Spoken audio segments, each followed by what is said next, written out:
भगवान कृष्ण को भगवान विष्णु के 8वें अवतार के रूप में और अपने आप में सर्वोच्च भगवान के रूप में पूजा जाता है। वह करुणा, कोमलता, प्रेम के देवता हैं और भारतीय देवताओं में सबसे लोकप्रिय और व्यापक रूप से पूजनीय हैं। उन्होंने हमें जीवन में प्रेम, खुशी, धर्म, मोक्ष, भक्ति, योग, ध्यान, धर्म, सत्य के बारे में सब कुछ सिखाया। आइए जानते हैं श्री कृष्ण के श्री मुख से निकले कुछ अनमोल वचनों को। नमस्कार दोस्तों, आपसे एक छोटी सी रिक्वेस्ट है। अगर आप हमारे चैनल पे नए हो तो चैनल को सब्सक्राइब करें, अपनी राय कमेंट के माध्यम से हमें बताएं। दोस्तों, नंबर 1, वह सब कुछ करो जो तुम्हें करना है, लेकिन लालच से नहीं, अहंकार से नहीं, वासना से नहीं, ईर्ष्या से नहीं, बल्कि प्रेम, करुणा, नम्रता और भक्ति के साथ। दोस्तों, इसका मतलब है कि भगवान श्री कृष्ण इस अनमोल वचन के माध्यम से कार्य करने की नियत का उल्लेख करते हैं। जब किसी भी कार्य करने में अगर लालच होगा, बेईमानी होगी, जलन होगी तो वो काम न तो सही होगा और न ही उसके परिणाम फलदायी होंगे। इसके अतिरिक्त जिस कार्य को हम पूरे मन से प्रेम पूर्वक करेंगे तो वो न सिर्फ हमारे लिए बल्कि समाज के लिए भी हितप्रद होगा। 2, नरक के 3 द्वार हैं, काम, क्रोध और लोभ। दोस्तों, इसका मतलब है कि जो व्यक्ति कामी प्रवृत्ति का होता हो, जिसके मन में लोभ होता है और जो अत्यधिक क्रोधी स्वभाव का होता है, उसके लिए नरक के द्वार सदैव खुले होते हैं।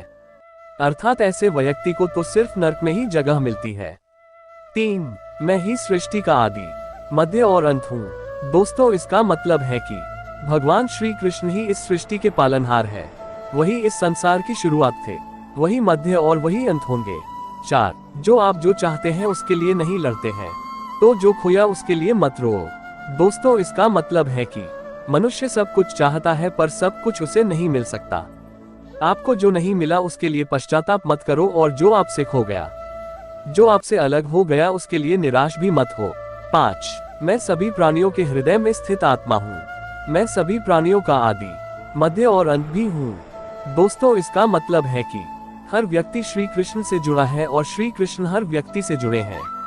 वही हमारे आदि, मध्य और अंत है। 6, ठंड या गर्मी, सुख या दर्द का अनुभव करें। ये अनुभव क्षणभंगुर हैं, वे आते हैं और जाते हैं, उन्हें धैर्य पूर्वक सहन करें। दोस्तों, इसका मतलब है कि समय एक सा नहीं रहता। आज दुख है तो कल सुख भी आएंगे, और सुख के बाद दुख भी आना स्वाभाविक है। आपको पूरे धैर्य और श्री कृष्ण पर विश्वास के साथ अपना जीवन निर्वाह करना चाहिए। 7, सत्य कभी नष्ट नहीं हो सकता। अच्छा करने से नहीं डरना चाहिए। दोस्तों, इसका मतलब है कि लोग अक्सर सच कहने से बचते हैं या डरते हैं, पर सत्य कभी छुप नहीं सकता और न ही कभी मिट सकता है। कितना भी छुपा ले पर सच तो उजागर हो ही जाएगा। इसलिए जो बात सच पर आधारित हो उसे करने या कहने और मानने से कभी नहीं डरना चाहिए।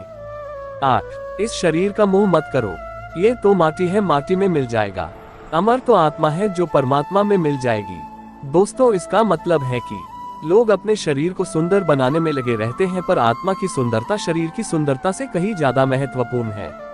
शरीर तो नश्वर है, मिट्टी ही तो है, तो मिट्टी में ही मिल जाता है, पर आत्मा अमर है, इसलिए आत्मा की सुंदरता पर ध्यान दो। 9, मन चंचल है, इसे और संयमित करना कठिन है, लेकिन यह अभ्यास से वश में हो जाता है। दोस्तों, इसका मतलब है कि मन चंचल होता है, यह इधर उधर भागता है और किसी भी कार्य की एकाग्रता का दुश्मन है। लेकिन यदि यह व्यक्ति के वश में हो जाए तो इससे अच्छा कोई मित्र नहीं है। मन को एकाग्र करना जरूरी है, बस थोड़े से प्रयास और अभ्यास की जरूरत है। 10, मेरे लिए न कोई घृणित है और न ही कोई प्रिय, न कोई निर्धन है और न ही कोई धनी। बस जो भक्ति भाव के साथ मुझे याद करते हैं, मैं उनका हूँ और वो मेरे। दोस्तों, इसका मतलब है कि श्री कृष्ण उन्हीं के हैं जो श्री कृष्ण के हैं।